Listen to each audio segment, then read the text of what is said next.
जय श्री राम के नारे से धर्म देश बचने वाला नहीं है। देश बचेगा जब श्री राम के पदचिन्हों पर हम चलेंगे।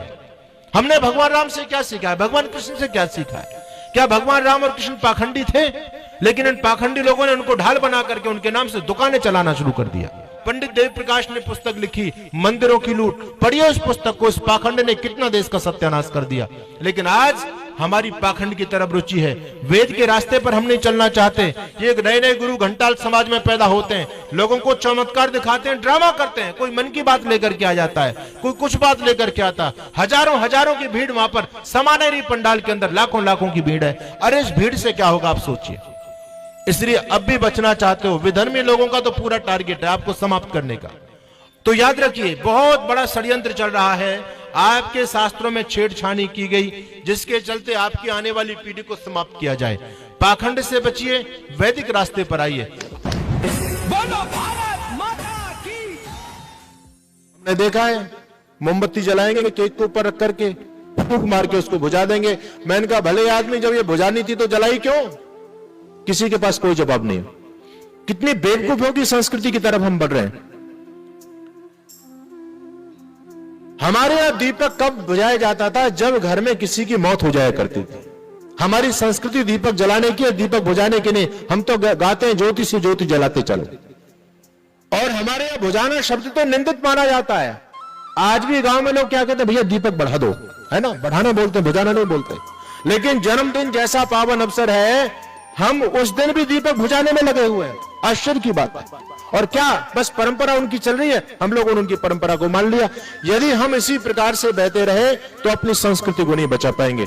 ये वो ऐसा आइटम बम है, जिस व्यक्ति ने सत्यार्थ प्रकाश पढ़ लिया, उसके सामने ना कोई मौलवी टिक पाएगा, ना कोई पादरी टिक पाएगा, उसके सामने कोई अपने महापुरुषों की बुराई नहीं कर पाएगा। जिस व्यक्ति ने सत्यार्थ प्रकाश पढ़ लिया, अरे सत्यार्थ प्रकाश तो ऐसा शेरनी का दूध है, जिसने पढ़ लिया वो दहाड़ेगा शेर की तरह, उसके सामने कोई टिक नहीं पाएगा। इसलिए आने वाले समय में अपने बच्चों को बचाना चाहते हो, ये 14 नाल का तमंचा है, ये रिवाल्वर है, इसमें 14 समुल्लास है। इसमें पूरे सनातन धर्म की जानकारी बिल्कुल शुद्ध रूप में दी गई है। मिलावटी कुछ नहीं है इसमें।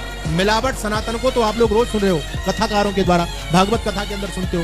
लेकिन ओरिजिनल सनातन आपको जानना है तो आपको ये पुस्तक पढ़नी चाहिए बंधु। आने वाले समय में अपनी संतति को बचाना चाहते हो, अपने धर्म को बचाना चाहते हो। जानते हो पंडित मदन मोहन मालवीय जी ने अंतिम समय जाते जाते क्या बात कही थी? पंडित मदन मोहन मालवीय जी का जब अंतिम समय चल रहा था, चारपाई पर लेटे हुए थे और बड़े बड़े नेताओं से मिलने के लिए गए। लोगों ने कहा पंडित जी महाराज, आपके जाने के बाद अब सनातन धर्म की रक्षा कैसे होगी? हम हिंदू लोगों की रक्षा कैसे होगी? कौन करेगा? आपने हमारी रक्षा की, अब तो कुछ बताओ, हमारा कुछ रक्षा का उपाय तो बता करके जाओ।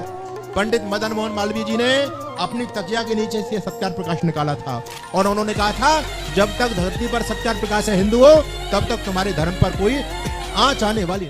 संकल्प लेकर के जाओ। अगर आपके बच्चे, एक बार आपको स्टिक होना पड़ेगा।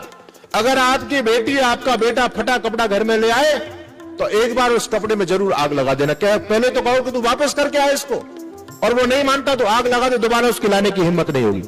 लेकिन हम उनको खुद सपोर्ट कर रहे हैं, हैप्पी बर्थडे बना रहे हैं, वो मुर्गी की टट्टी का केक बना हुआ और उसको काट करके खुद खा रहे हैं, बच्चों को खिला रहे हैं। अरे आप यज्ञ करो। जन्मदिन मनाने की कितनी पावन परंपरा हमारी है।